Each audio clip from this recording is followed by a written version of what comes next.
Hello, welcome to this superfluous, this superior Sunday, not copyrighted name Sunday, and we are doing beer infusions. Try to adjust this camera a little bit. It kind of gets off track when I dust. Okay. I was trying to decide. Now, I have some very common beer, very common beer. You might say, you are so common. I would not necessarily argue with that, but this is natural ice, and we are celebrating the 25th anniversary of the introduction of natural ice. It didn't go national until 1996, but it was tried out regionally in 95, and then 96 it went national. So I don't know what Anheuser-Busch is going to do for the 25th anniversary. I suspect that they're going to do absolutely nothing. And, well, anyway, so I was talking to John and Neely, and he said, yes, he wanted to do infusion. So I sent him a link, and I have a feeling he'll join. If he doesn't, I'll be disappointed. I won't be angry. I'll be disappointed. All right. Now, my prediction for this upcoming AFC NFC championship game is San Francisco 24, Kansas City 20. That's my prediction, 24-20. Although I would like to see Kansas City win their first league championship since and for 50 years. It's been 50 years. Now, the first time Kansas City won it, that bowl game was a little different. It wasn't conference champion versus conference champion. It was league champion versus league champion. Kansas City had already won the league championship, American Football League.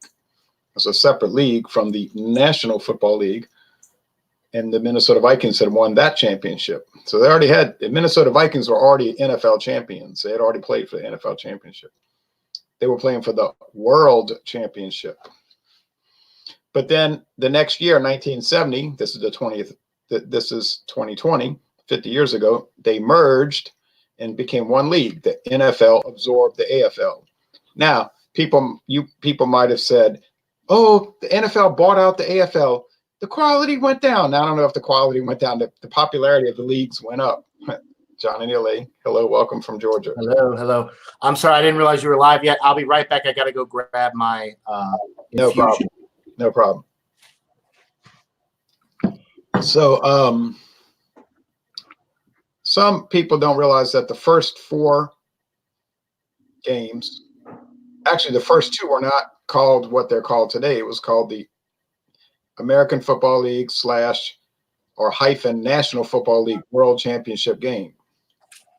Then they adopted the current name for the third one. I guess they didn't want to trademark it. But the NFL did absorb the AFL. In other words, sort of like a buyout. Not exactly, because each owner owns his own team. But, some people have a conniption fit when there's a buyout. I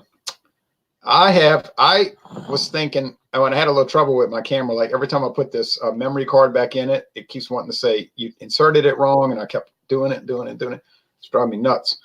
So I try not to take the card out too often, but I finally got it to take it, and I have it charging. We talked about these infusions. You said you enjoy watching them. I do, and I have infused some whiskey, bourbon into porter stouts in the past, but I've never done an infusion like what you've done recently, like the Keystone Ice, I believe you infused with blended Scotch, and I thought that was interesting. So I have a very common product today. Look, natural ice, and I do too. I'm taking a page out of your book. I'm going to infuse some Jim Beam double oak with PBR. Oh, so Pabst Blue Ribbon and Jim Beam.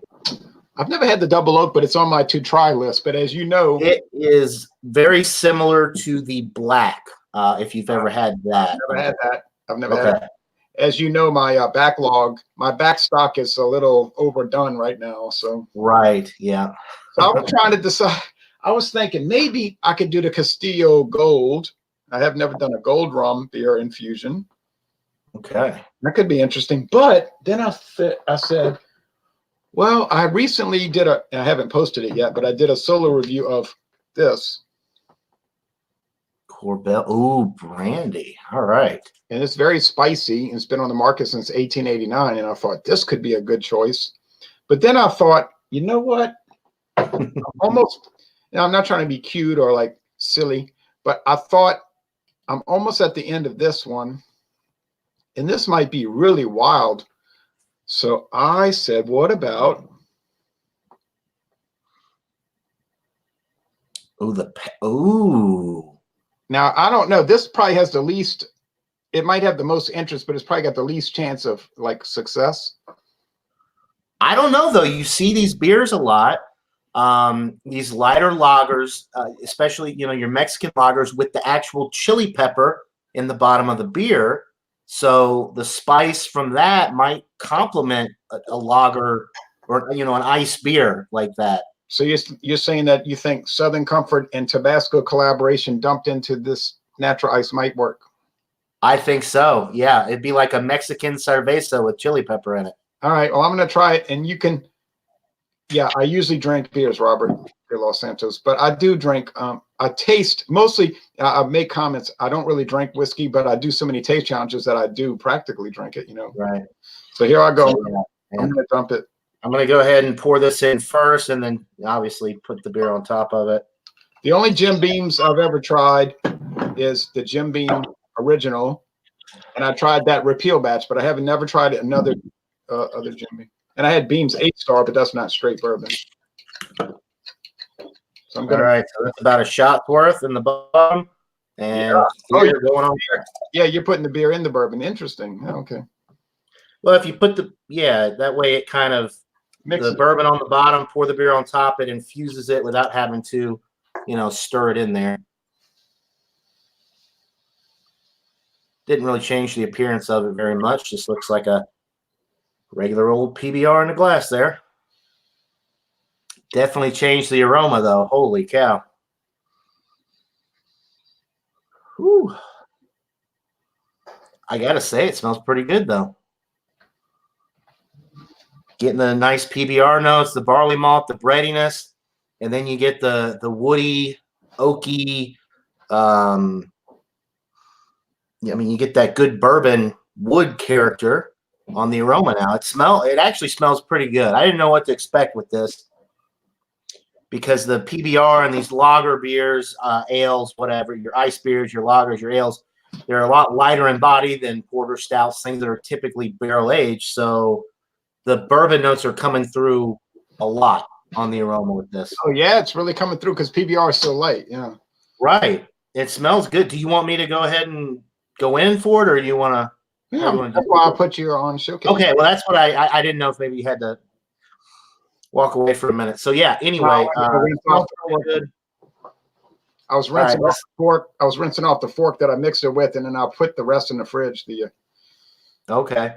Well, yeah. Cheers. I'm going to go ahead and get into it. See how it tastes.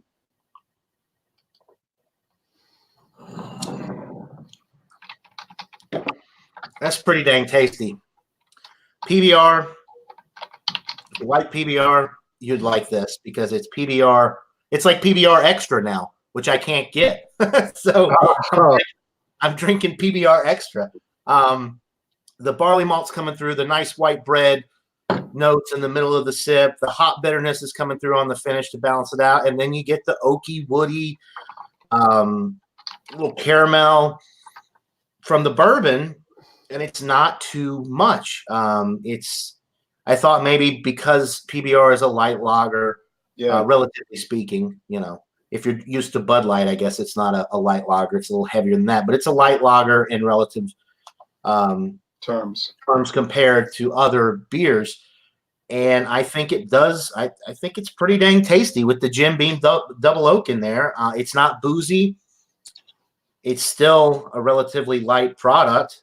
with the whiskey in there, it's just got the nice light bourbon character to it. Now, obviously, if you put more bourbon in there, it would get stronger and probably become unpleasant at a certain point. But when you do a little half shot or a little shot in the bottom, pour the beer on top, like I did, it's pretty dang good. So I would recommend trying something like this. And I think that the macros are good if you really want the bourbon to come through a little bit more. But because of the more watered down, light, easy nature of these types of beers, it's still light and refreshing at the same time. So it's an interesting combination. And I'm glad that you started doing this on your channel because it inspired me to try this. I'm glad we're doing this now. I would recommend it to anybody out there that likes, you know, you do a shot or do a beer and a shot type situation. This basically combines it into one and you get everything all at once, but it doesn't, you know, without overriding your palate. So I like it. I'm glad. And I do really want to try all the Jim Beam variants because I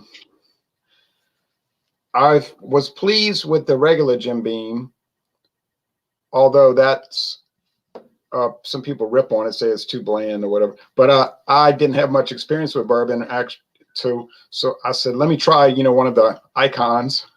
So I bought the Jim Beam about 4 or 5 years ago, and I thought, well, this is pretty good. I don't know why people would take issue with it.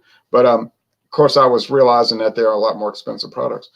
But I was pleased with the Jim Beam. Then I tried the Beam's 8-star. Well, of course, that's a lesser thing, but it was fine on its own merits. And yeah, I've been very pleased. Jim Beam is one of the better. I almost said mass produced. Well, it is mass produced, but to say the like Jim Beam is like the Budweiser of whiskey. You know, it's everywhere. It has a certain reputation. Some people really like it. Some people, oh well, it's the bottom of the barrel. You could buy this really expensive stuff, and it's 100 times better. Jim Beam is always fairly priced. This being the twice barrel double oaked, it was $23.99 for the 750 ml bottle, and I think that the quality that you get with this is really good. As I think the quality with all Jim Beam products are. That repeal batch that you're talking about is also very reasonably priced, and I thought it was like a 94, 95 out of 100. I thought it was really good stuff. Yeah, and we gave it a good score too. I have to do a solo review, and I bought that bottle of Jim Beam repeal batch for $12.97 at Walmart. See, now that's a good deal. And everybody else had it for $17.99. It was, I think it was $15.99 here. In Walmart, which still for a product like that, I don't mind paying that price. Yeah, and Walmart still, I checked yesterday, they still have that Canadian whiskey in the 1,750 milliliter bottle for $9.96. Yeah. Now let's see that. Let's see that get beat. Now, okay, so here we go. I'll showcase myself, and so I poured the Southern Comfort Fiery Pepper in collaboration with McElhenney Tabasco Company into this Anheuser-Busch InBev Natural Ice. Now they don't make the Fiery Pepper anymore, which is bad. Yeah, it's unfortunate, but they still have a lot of back stock. Like I said, international market, it's like so much of it in $3.99 a bottle, can't miss. The regular price is about $23.99. So they basically just trying, I'm sure some distributor told international market, hey, you want this couple of cases? We can't get rid of it. And they were saying, yeah, sure. We can leave it on the shelf for a few years, and if it trickles out, ain't no problem. So I tried it, and David tried it, and he said, oh, yeah, I got to go buy it. He immediately went and bought it. He just like, we're over there, bought it. So everything that companies try isn't going to make it, you know. But like you and I say, it isn't our problem. We didn't make it. We didn't put any money. And we end up being the beneficiaries of some really good deals as a result. So. Right, you get to buy. Okay, so here I go. I tasted it just now. It didn't seem to taste much different.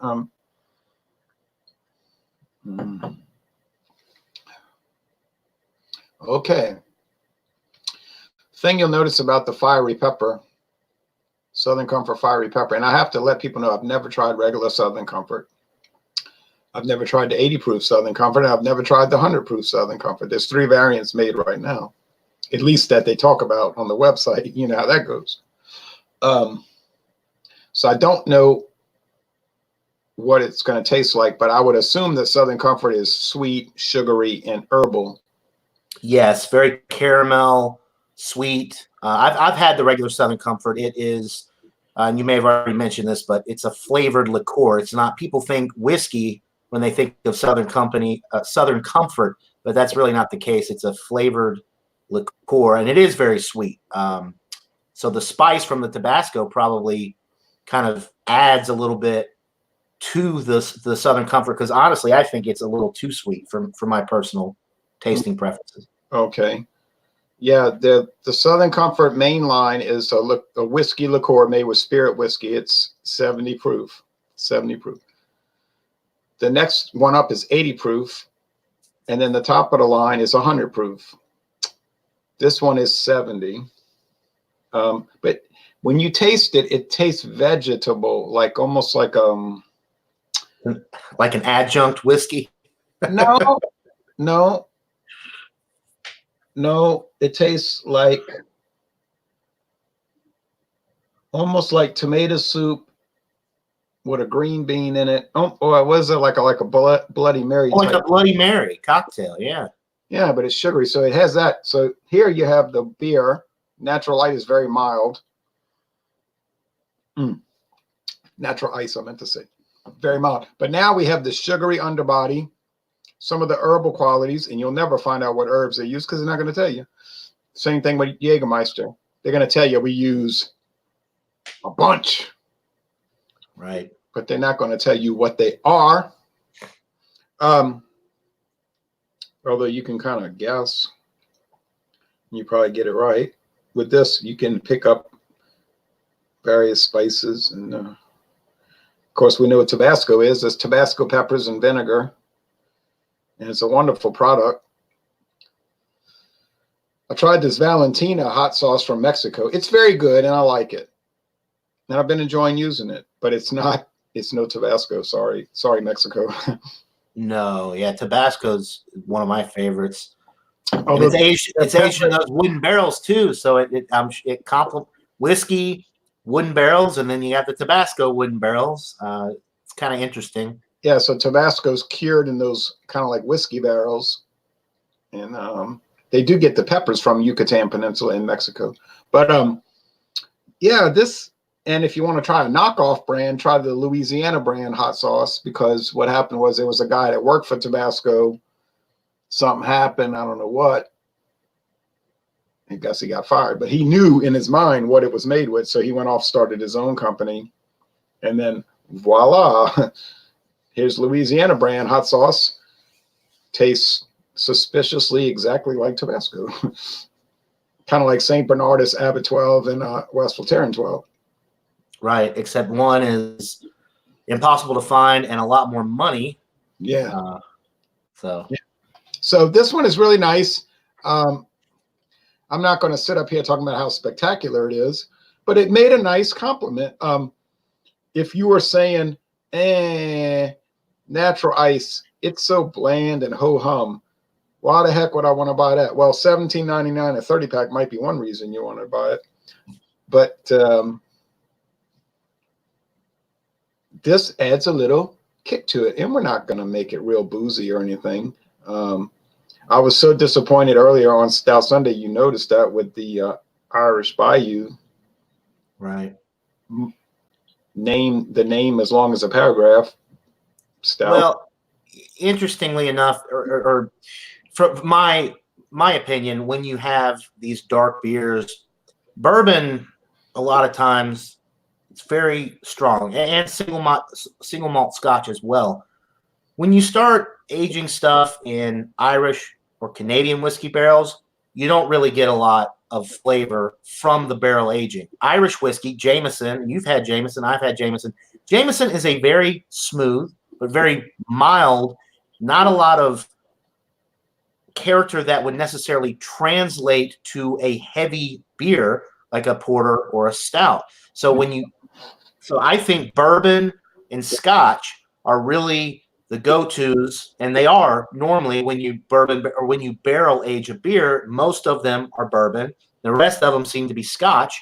I've had one Canadian barrel aged, the Plaid Habit from Boulevard, which almost tasted bourbon barrel aged, but that's a rarity. Usually, when you have a Canadian whiskey or an Irish whiskey infused or barrel aged beer, you don't get a lot of barrel presence because those are mild, mellow, easy drinking whiskeys to begin with. Yeah, and then you have the sometimes you'll see the rum barrel. Now, rum barrel, yeah, you get a little bit more kick with the rum. So the rum a lot of times works really well with those styles. But for whiskey, you got to have either a single malt Scotch or a bourbon, in my opinion, to really notice it in the beer itself. Yeah. Now this one is nice, but it's mild. I didn't go dumping a whole lot in here. I didn't go berserk. Right. I have a feeling if I was to use like Elijah Craig barrel proof, that's like 130 proof. Yeah, see, this is just a 43%, 86 proof. So yes, something like this is perfect in a lighter body beer like this. But yeah, I would definitely not want to put Elijah Craig barrel proof or anything that strong in a light beer like this because it would probably be a little bit too much. Old Granddad 114. Yeah, which I still would really like to try. I did like the bonded Granddad, which I thought that was excellent. We examined that probably 3 years ago on your channel before I even had my own channel. I thought that was a lot of fun. That's a good one. And David down there in Jefferson Parish, he has some Old Granddad 114. We tried it once. I don't think we made a video. I said, well, I like it, but it's so strong. I don't know what you would do with this stuff. I mean, and I noticed he hadn't drunk too much of it, so he must probably find it's kind of, A lot of people buy those barrel proof and the stronger whiskeys like that so that they can dilute them to their liking. Most people don't drink barrel proof spirits straight like that. They put them over on the rocks or they add water to cut it to their desired proof. They just like the fact that you're getting exactly, what right from the barrel stuff. Yeah. Because they feel like they're not being cheated, I guess. Yeah. That makes sense. I guess there's so many 80 proof things I could buy though.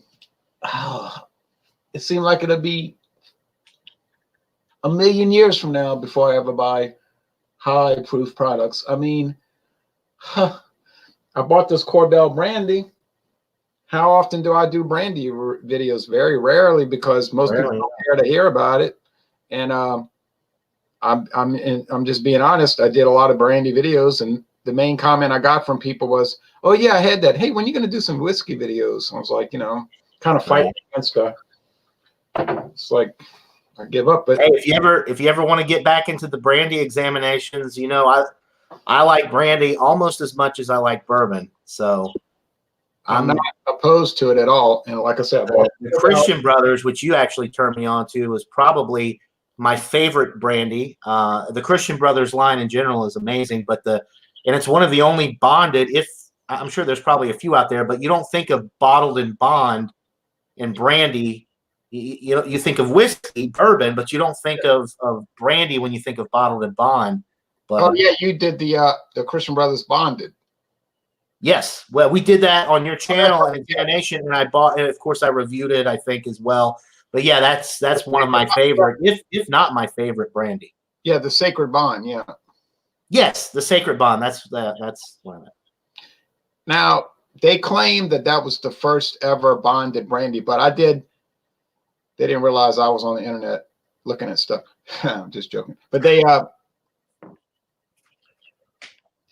was doing a photo search, image search, and I come to find out I found a photo from around 1983, and it had Hartley bonded brandy, bottle and bond. I said, "Oh, lowly little Hartley." I said, "Well, it just goes to show you think it's the first, and it isn't." So, but you'll never see Hartley bonded brandy. But the thing about it, they probably made it and nobody noticed it. But boy, that'd be something to find, I guess. But Hartley brandy is Interesting. The VSOP, all they make now that I know of is the VSOP. They may have others. The only one I see is the new VS. It's got a new label. It looks a little nicer. The VSOP. It's interesting. I don't think you've ever had it. No, I have not had any Hartley brandy products. I think I can find Hartley in my area. I used to see it when I lived in Columbus, but I never picked it up because I watched one of your reviews and you were pretty disgusted with it. So yeah, that was the VS. That was the VS. That VS made you grit. Now the VS, you'd have to grit your teeth to drink it. The regular one just called Hartley. It didn't have a designated, just called Hartley Brandy. That one was all right. You know, that one was okay. Now they've got this VSOP on the market. And it's hard to believe this brandy's been on the market since 1934. But the VSOP is not bad. It's not bad. It's and for $7.99, that's not too big of a risk, you know. right, yeah, not bad. $7.99, not a big risk. Still, you hate to be stuck with a bottle of something you hate. Right. I'm not going to recommend it. I'm just going to say, if you have an adventurous spirit, you might want to try it, you know. Now, there's something at Albertsons. Y'all don't get grocery store liquor sales in Georgia, but at Albertsons, they sell something called D.W. Anders, Right. which tastes suspiciously identical to Hartley, but especially when you consider they both coming from Sazerac. But right. Makes you wonder. I didn't say not, Tim. I'm just saying it's a little strange. Oh, I'm going to call this a winner. Honestly, however, I think the Southern Comfort Fiery Pepper is better on its own, but it is a nice little addition to this infusion. The Southern Comfort Fiery Pepper, I'm trying to figure out what people would use that with. I don't know what people, I don't think too many people drinking it straight. I know they're chilling it, you know, invariably they're going to chill it, you know that, but I'm trying to think, what would they use that with? Not Jello shots, no. The Southern Comfort probably would be a good addition to a Bloody Mary because it is spicy. So, you know, Bloody Marys are typically made with vodka, but you could also throw a little bit of that in there, give it a little extra kick and depth of flavor because it's a whiskey versus your typical Bloody Mary, which is made with a vodka. Yeah, I guess they were trying to compete with the Fireball, which nobody's able to cut into Fireball's action these days. They got the Jack Daniels, whatever that's called, but which they have.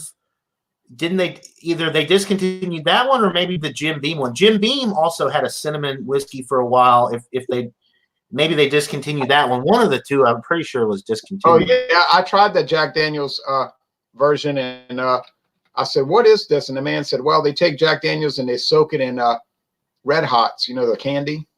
So they don't actually add fresh cinnamon or anything like that. They just literally put it on top of Red Hots candy. They take bags and bags of Red Hots and they pour it in the Jack Daniels and let it soak. I said, "Okay." That's yeah. Now, to be fair, I don't think that Fireball is much more. Keep sipping. Look who's here. Fireball and pumpkin beer. Yeah, it's interesting. Now, I know Trish and hubby, they were doing some major hangouts Friday and Saturday night. These things went on for hours. I couldn't get over it. One was like 6 hours long and the other one was 4 hours. I said, well, couldn't get over that. But they had a lot. I was in the chat. I was watching the Friday night one they did. Some of y'all joined. Will of Regret, where they were spinning the wheel and they had to do whatever. Yeah. That was it was fun to watch. I wouldn't want to be them though, having to sit there and continue to, drink like that. Like, I was noticing later, I said, these are predictable results. But like you're saying, better them than you, right? So right. We make home a date night. Right. Good idea. Cheaper and safer.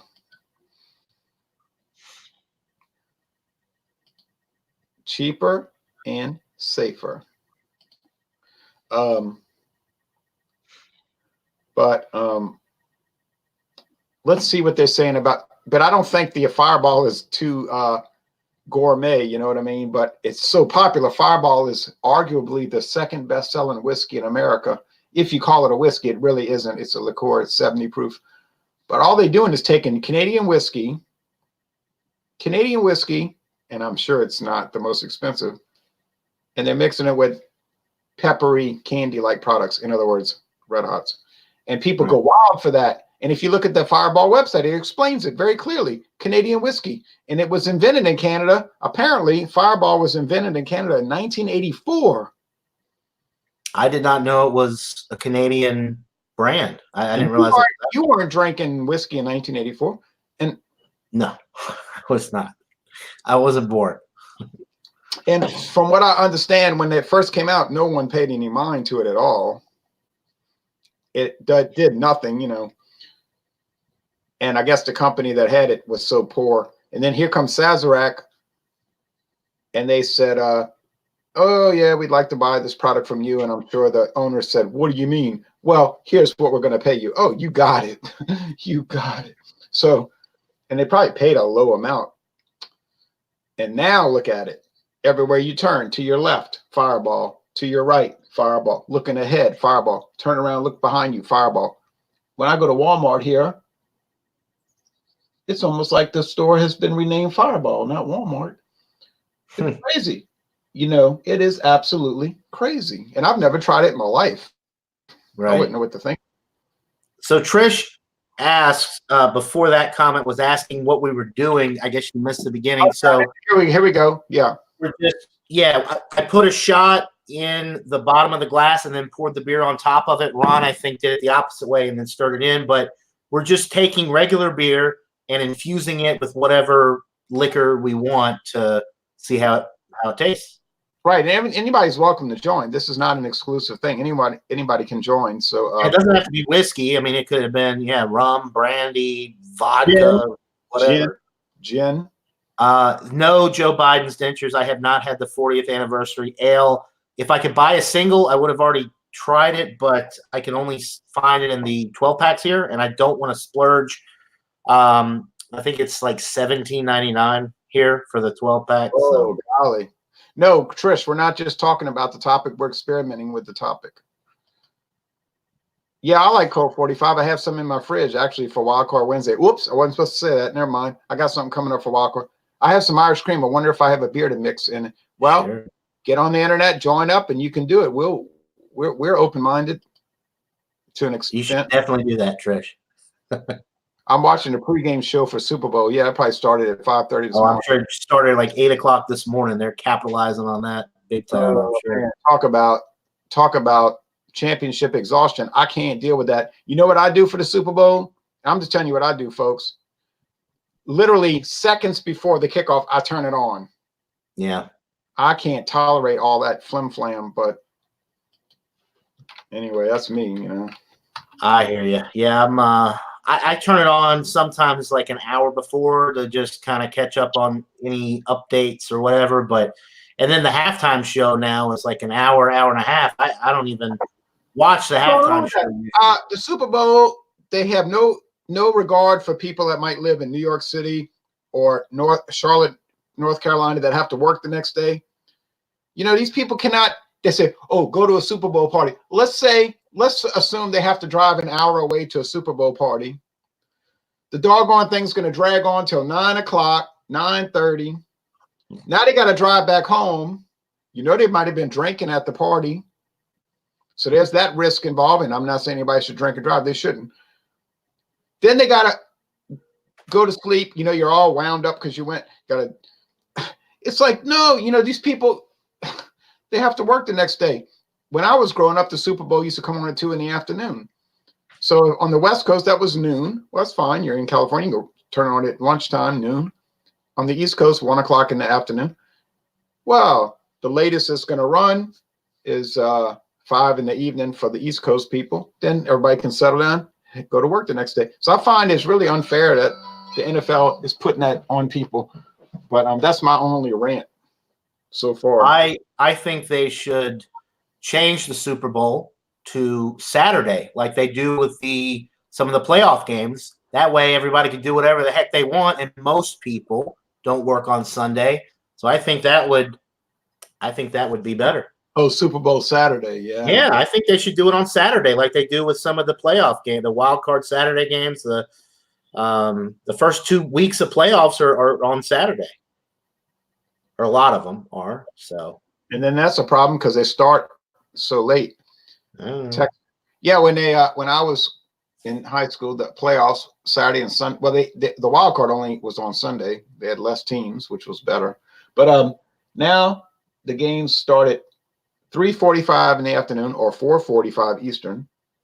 The second game doesn't start till almost 8:45 Eastern. And then the same thing Sunday night. So the Sunday night game is the worst because you're talking about 8:45 Eastern time. It may not end till 12:30 Eastern. You got teams in the wild card round that have almost no hope of getting to the Super Bowl anyway. So I don't know why they do this, but I don't know. This video is not about us fussing about the NFL scheduling,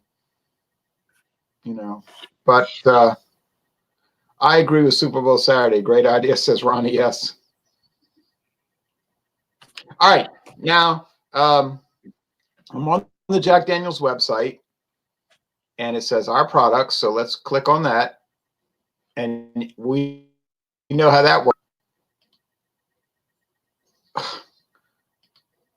Hey, Trish says she's joining us. She's got triple sec and a sherbet beer. Come on, Trish, join up.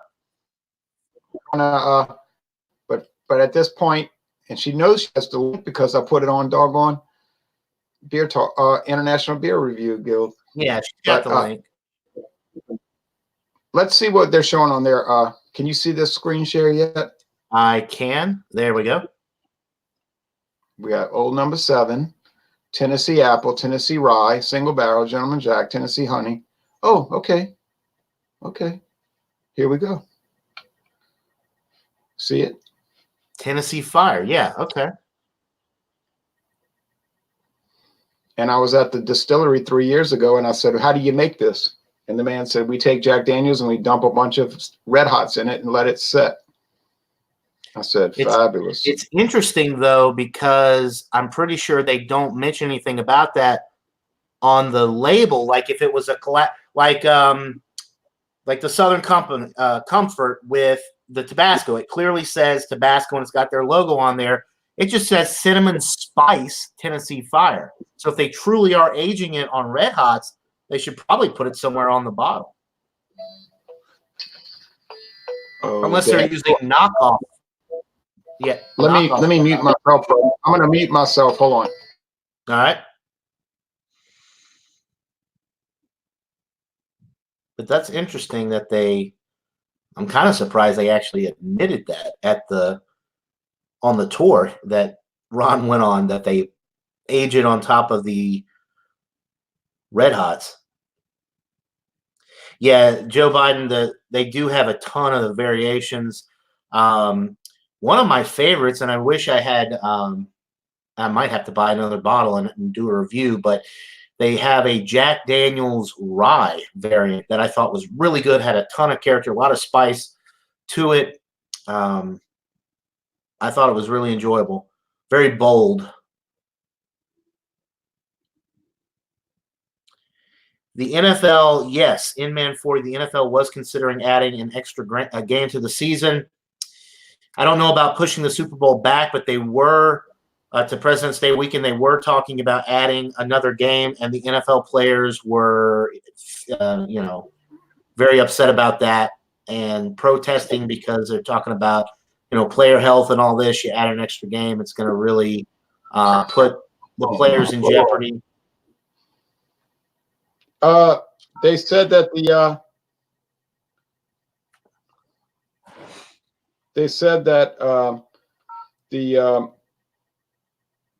what was I going to say? Hold on, I'll think of it. Now, Trish, where's Trish?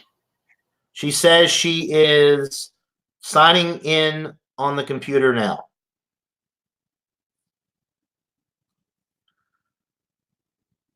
I don't know Joe Biden's dentures. That might be a question for Ron. He asked, "What is the most popular whiskey in America? Is it Jack Daniel's or Jim Beam?" If I had to guess, Yeah, I'd say probably I know that question. I know that answer. I know the question. I know the answer. Yeah. Okay. Back to the. Anytime no one calls me all day. Believe me, folks. No one calls me. If I get on the internet, then the calls don't stop. People spy on me. I think they say, "Look, he's on the internet. Hurry, call him." Hey, Trish. You got the wrong jersey. Hello. Jack Daniels has a staggering number of variations. That's no question about that. And what you see on the website is probably not everything that they offer, because as we learned, these companies sell a lot of stuff they don't feature. Right. Now, the most popular whiskey in America is Jack Daniels. The second most popular is either Jim Beam or Fireball, but it depends how you look at it. It depends on who's calculating those numbers, because some people say it's a liqueur, so it's not a whiskey, but those are definitely, I don't know what you're talking about. Okay, so these are definitely very popular. Oh, now Trish has an infusion idea. Yeah, so I have two different options. So I have this by the Prairie. I think you all know Prairie Artisan Ale. Oh yeah. Oh yeah. So this is their Rainbow Sherbet Sour Ale with Rainbow Sherbet flavors. It's 5.2%. And I thought maybe this with triple sec, or I have this, the UV Blue Vodka.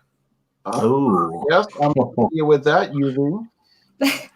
So I don't know which one, triple sec and the sherbet, or Is that the Kuiper triple sec? I don't really know that much. Yes. The Kuiper, yeah, from the Netherlands, yeah.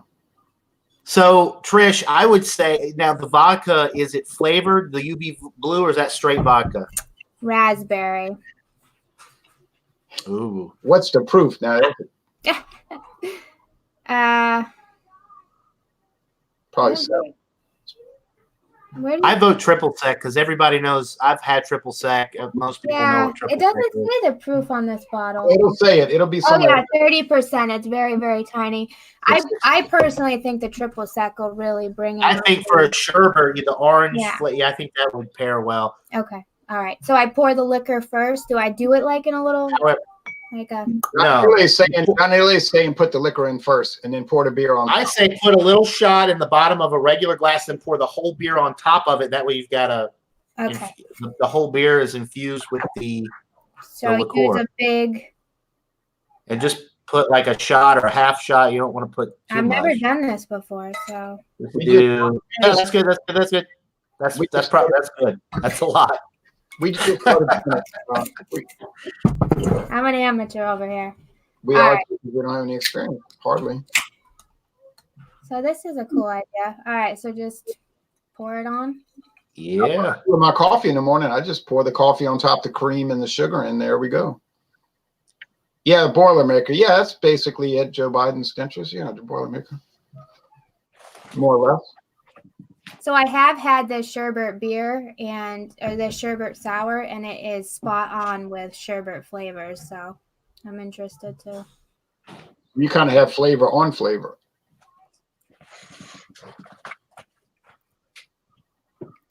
Wow, it's like a sherbet mimosa almost.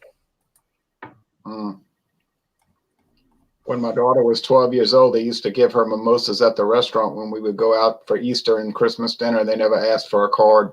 But of course, in Louisiana, you can drink alcohol with your parents if you're at least 12 years old. Which is insane to me, but that is crazy. That's the law. Yeah, so I think the triple sec, kind of like when I poured the beer, the triple sec went to the top. Like I poured the beer and the triple sec came to the top because I'm tasting it. Yeah, it's pretty good though. It's not too sweet or off-putting or anything? No, it actually kind of, I thought the beer was really sweet when I first tried it. So I think it's making it a little bit on the bitter end, in my opinion. Bitter? Like it's taking away from the sourness.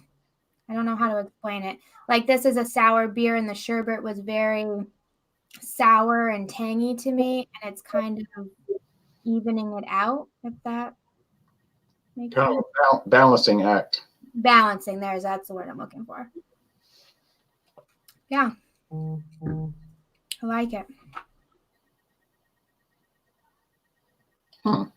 Well, we have 3 successes because I think that the Southern Comfort Fiery Pepper enhanced the natural ice. I'm not saying it made it a world beater or the greatest thing, but it made it kind of nice. John and Illy is thinking that his concoction worked.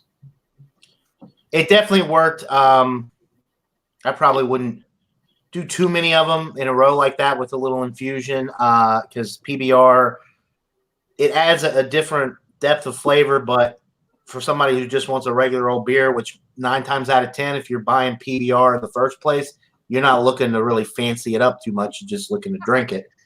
So I would say it's good to try, but it's not something that you'd probably want to do too much of. It's not like a bourbon barrel aged stout or anything like that, but it does. I think PBR is a solid macro lager, and I think that the infusion is nice as well. If I had to rate it, I'd probably give it somewhere in the A- range. Yeah, same here. But don't you think that the base beers, like we're drinking now, of course, Trish has a much fancier product. But don't you think the base beers maybe are a good thing for infusions because they don't have flavors that are going to conflict with the infusion?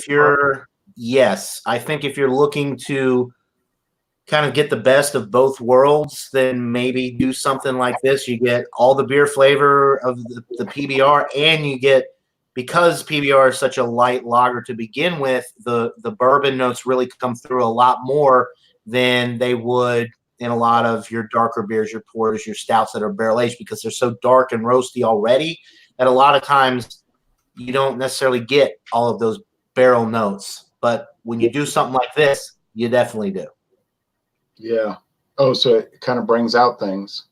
It brings out, well, I mean, the bourbon is more prevalent than it would be in a bourbon barrel aged stout most of the time because it's such a heavy beer to begin with that the barrel aging, although it adds to the ABV, it doesn't necessarily provide a true indication of the, or a true flavor of the whiskey, of the barrels that it's aged in. Yeah, and think what the Prairie Bomb would be like with that Southern Comfort Fiery Pepper. Yeah, that'd be interesting. Because isn't the Prairie Bomb made with those peppers or something? The Prairie Bomb has chili peppers in it of some kind. Yeah. Yeah. Dark chocolate and chilies. Yeah. I went to an LSU. I went to Louisiana State University basketball yesterday. I went to a basketball game in Baton Rouge, and I did all right over there because I went to the game and I didn't have a ticket, and they were saying they're only $5. Well, I got over there. Yeah, $5 for kids. I was like, oh, okay. Yeah. So then somebody walked up to me and he said, "Hey, you need a ticket?" I said, "Well, yeah, but what do you have?" And he said, "I got this Legends Club ticket. I'll give it to you for $10. And I was kind of wary, like it wouldn't scan or something. I said, okay. So then he sold it to me, and I went in there and I was able to go into the club. There's a club for the, season ticket people. And I got to go in there at halftime, and so that made me feel kind of cool. And then the ticket itself was on the 5th row right by the court. And the game was on ESPN too, so maybe I was on TV. But that was kind of nice, go there. Sit on the right by the court. Only $5. Huh? No, not exactly. Well, almost you kind of get that, that feeling. Yeah, right there. You're so close to the court, 5 rows up, and it was pretty exciting because it was the 50th anniversary of Pete Maravich making the all-time scoring championship. He scored more points than any other basketball player, and he was from Louisiana State University. And then unfortunately he had a heart defect. He was born without a left ventricle, left aortic artery. What do you call it? Yeah. He only had a right artery. And he didn't know it. very thin all the time. He played in the NBA for 10 years, and then he was 40 years old, and he was playing a basketball game just with some friends, and he dropped dead. Wow. Yeah, Pistol Pete. Pistol Pete. I went to see him play once in the NBA in 1977, I think, at the Louisiana Superdome, back when they had the New Orleans Jazz. As you can imagine, the team I love to see lose more than any other is the Utah Jazz. When they lose, it always kind of makes me a little happy, because they abandoned us. You're right. The record still has not been broken. It'll never be broken. He got all those points in only 3 years, because back when he played, freshmen could not play. They were not allowed to play varsity. Played with there was no 3-point shot, and there was no time. There was no shot clock. He had a hard life in a way. His father was the head coach of the basketball team. His mother committed suicide when he was young. And so he had some problems when he was older, like thinking about, what's my life? What is all this? I have a bunch of money and I'm depressed and all. Then he became Christian, and he started following God, and he said it made him feel a lot better. And I was watching this video he made about 2 months before he died, and he was saying, I feel so good now. I feel much better in my life. Like I have a purpose in my life. And as long as my heart's beating. And I thought, as long as his heart's beating, he never realized what's coming up. But of course, I don't realize what's coming up. I mean, a plane could crash through my roof right now while I'm doing the video and kill me, right? So it could. Yeah. Highly unlikely, but yeah, sure. Yeah, but right. But what I'm saying is, you never know what's going to happen in the future. It's true. Yeah. You have a better chance. Those trains sound like the train tracks are right there. You have a better chance of a train derailing and slamming into your house. I don't know. There's 3 houses between me and the tracks. I don't think it's going to go through 3 houses and hit mine, but it could derail. But it could derail and drop toxic chemicals. There's tanker. I'm looking right now. They parked a bunch of tanker cars right there. Who knows? They could have chlorine on them. They could slowly leak out, and I could inhale it and die while we're doing the video. But I don't want to make this video morbid. It's funny how morbid topics, huh? It's getting dark early this Sunday. People say, you see what happens when you do beer infusions? You start talking about morbid topics. Okay, Robert, thanks. You're in the drop off. Thanks for watching. I think before I get off of here, I feel like I'm going to do another infusion, but that could be a separate video. I don't know. Oh, right. Good point. Kobe's crash was highly unlikely. Anything can happen. Exactly. Yeah, Kobe Bryant. When you fly a helicopter in pea soup fog, it does increase the chances of an accident. Yeah. So I'm glad my mouth, Trish and John. Y'all have any things to say?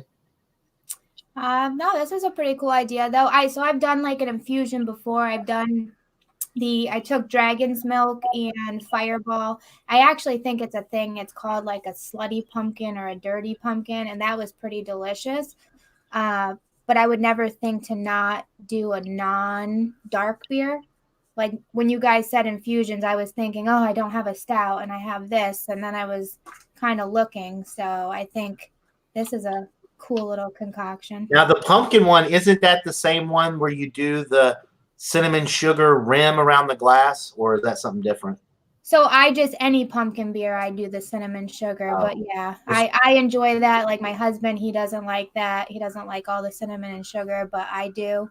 So it's just a preference. Some people do they do caramel and they dip it in the cinnamon and sugar. I do a water rim and put it in the cinnamon and sugar, but yeah. I miss a lot of the pumpkin beers we used to get from the Northeast. We used to get Buffalo Bills. We used to get Shipyard Pumpkinhead. Yep. We used to get the Pumpkin Smash, but so Smash Pumpkin is my favorite pumpkin beer of all time. The Smash Pumpkin by Shipyard. I mean, we used to get that like every year, and it was so dynamite, and it was always like an exciting event. Here comes the Shipyard Pumpkinhead. Here comes the Smash. Then all of a sudden, nobody wanted. We never got Shipyard here. I've never had a Shipyard beer. Oh wow! Oh man, pumpkin beers went off in like a hot second. It was like everybody wanted pumpkin beers, and then all of a sudden nobody wanted pumpkin. Now you'd be lucky to find a pumpkin beer in the fall. So Shipyard actually does a blueberry and a smashed blueberry. Oh, I've heard of it. Yeah, they do the smashed blueberry, which I like those beers like that, and that's pretty phenomenal. That's probably one of the best blueberry beers out there. That's not like artificially, flavored. I had the Trader Joe's version of it from Shipyard, but Shipyard makes some beers for Trader Joe's under a different name, but it's the same product. It's called do y'all know what that's called? What are the Trader Joe's versions called? They're called Federal Jack or something. I don't know. It's Shipyard. It's the same company. They'll make like mimics of like the pumpkin head. They make a Trader Joe's pumpkin head, and it's the same. It's the same company, that twist off cap and everything. But it's called oh dang, I can't remember. And then I'll look it up for you here. Yeah, they made that blueberry, and it was all right. Yeah, I go to Trader Joe's once a week. I love Trader Joe's. I really haven't explored their beer section all that much. So that's interesting. I had no idea about that about Shipyard. Trader Joe's actually has some pretty good beers. The one that you may be talking about, Ron, is called Howling Gourds Pumpkin Ale. Is that it? The problem there is that Trader Joe's keep changing the brand name. You know what I'm saying? Like, right. I don't want to call it Trader Joe's. And so the one they released in 2019 was called Howling Gourds, Trader Joe's Pumpkin Ale. Yeah, David Garlapete brought that over here. But in the past, I think they called it Federal Jack. And then I looked up the website, and it was like kind of strange, like it didn't really make sense. And then I was like, oh, it's Shipyard. Okay, I got you. I like their wine section. I think they have really I bought like a port wine for $4.99, and it's delicious. It was, because I tried the cream sherry and I didn't like it. Yeah, this one is a long time ago. It's like a little fancy bottle, but it's pretty delicious. And I don't know, I just randomly pick up. They have some like $4.99 to $5.99 wines, and randomly pick them up and try them. Now you're saying liqueurs bought Shipyard FACP monitoring? I never heard that story. I seem like I'd have heard that story. I don't think I believe that, but I don't know everything, obviously. But I'm in Shipyard's area, like I'm in New England, and I feel like I would have heard that all over the news. Right. If Shipyard had been bought by liqueurs, I think we'd have all heard that. But okay, so y'all did some major hangouts Friday. It was like a 6-hour hangout. I couldn't get over that. Yeah, we used to do pregnancy all the time. Huh? We used to do that before I got pregnant all the time. It's a good reason not to keep doing it. And then I saw last night was 4 hours, and I was amazed when I woke up. But I wake up, Johnny nearly laughs because he knows my sleeping habits are. Yeah. Once the sun goes down, Ron goes to bed. They're a little strange. Like people say, well, it's 2:45 a.m. I better get to bed. And I'm like, well, I'm up. Yeah. Yeah. I get your notifications at like 3 a.m. I'm like, oh boy. Yeah. So I didn't join. Of course, people think sometimes maybe like he doesn't want to join our hangouts. It's not that. It's I'm sleeping. Yeah. Sometimes we just get bored. Like yesterday, we watched movies all day, and we were just sick of watching movies. So we were like, let's see what's going on YouTube. I watched some of it. Of course, I didn't have 10 hours laying around to spend, but I was jumping around and saying, oh, it's interesting, especially the Wheel of Misfortune, whatever it was called. That was something I said, ooh, that's kind of risky, you know. Wheel of Regret. Wheel of Regret. It was a regret. I wasted my entire day yesterday. Now you didn't feel too bad.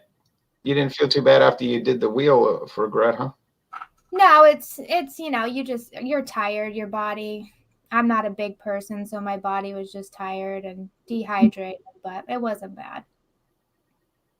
I think it was the dancing that Yeah, threw you I off. feel like I was more sore from, doing some dance moves more than more than drinking alcohol. I might have jumped over that part. I must have missed that part of it.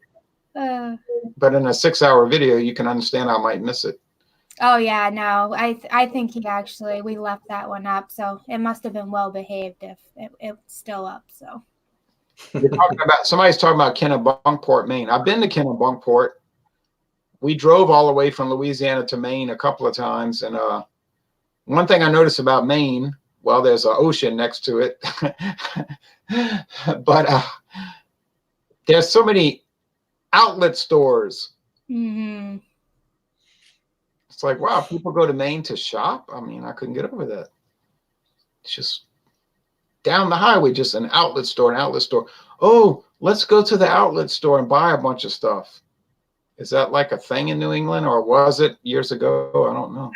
I don't know. We don't travel to Maine too often. We're more like Massachusetts, New Hampshire border. But I mean, we go to the beaches in Maine, but I mean, I don't go like to Maine to go shopping. I look for beaches. I'm a beach person, so. Yeah, well, yeah, they have a lot of those. Yeah, so No. but I heard Maine has like some of the most beautiful beaches, and I guess probably you have outlets because you're attracting tourists, Yeah, and they had a bunch of seafood restaurants and lighthouses. And it was interesting, Maine. A lot of people don't realize Maine used to be part of Massachusetts. I didn't know that. Yeah, it was all one state. Massachusetts used to include Maine. Yeah. It was separated, but it was part of Massachusetts, and you can win some money on that bet. But there was a big argument over bringing Missouri into the United States. Ron, you'd be a good person to take to like trivia night. I bet you'd win trivia night a lot. I probably get nervous and forget everything, but other people have told me that. But yeah, what happened was Missouri wanted to come in as a state, and they said no, no, no. And then they said, well, what can we do?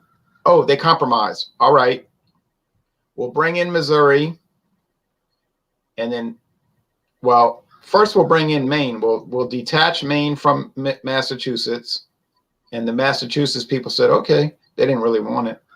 And then we'll make Maine its own state, and then we'll bring in Missouri the next year, 1821, as its own state, and that's what happened.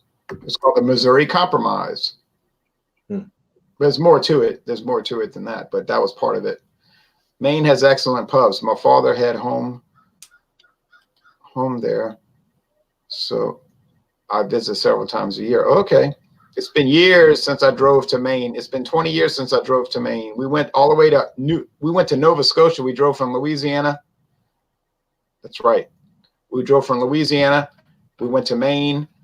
We went to Nova Scotia, Quebec, Ontario, New York, Pennsylvania. I mean, that was a major road trip, to say the least. I've never been that far north. It's pretty nice, if you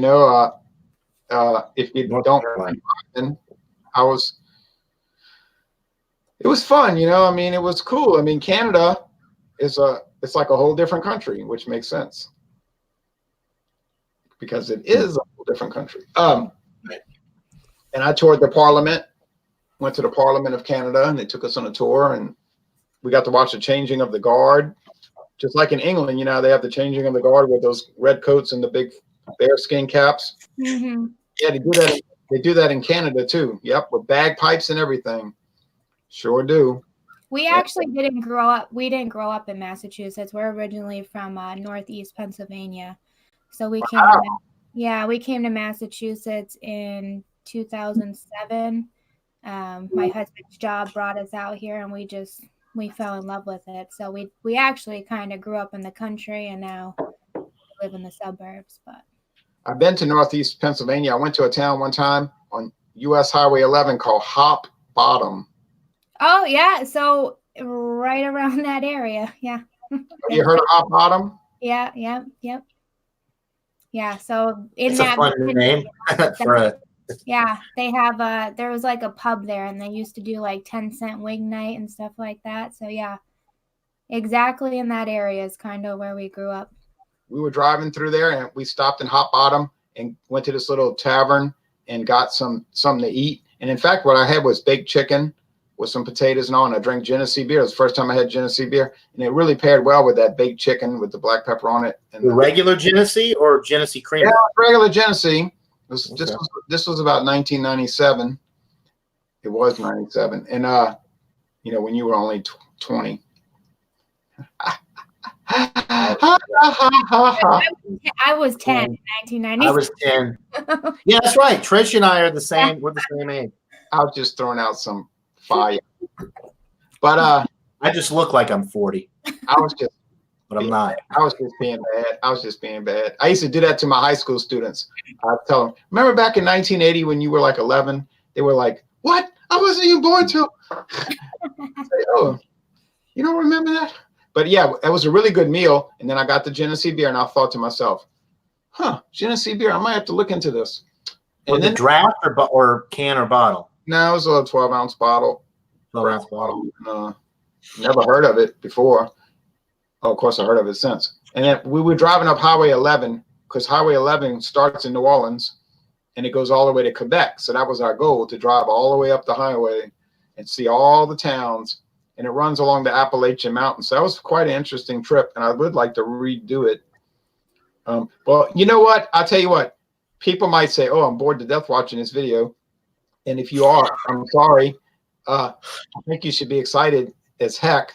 The Super Bowl will probably be less interesting, as it usually turns out. But I'm going to do another infusion in 6 minutes. So I don't know if anybody wants to join me in 6 minutes, but I'm going to start a second video.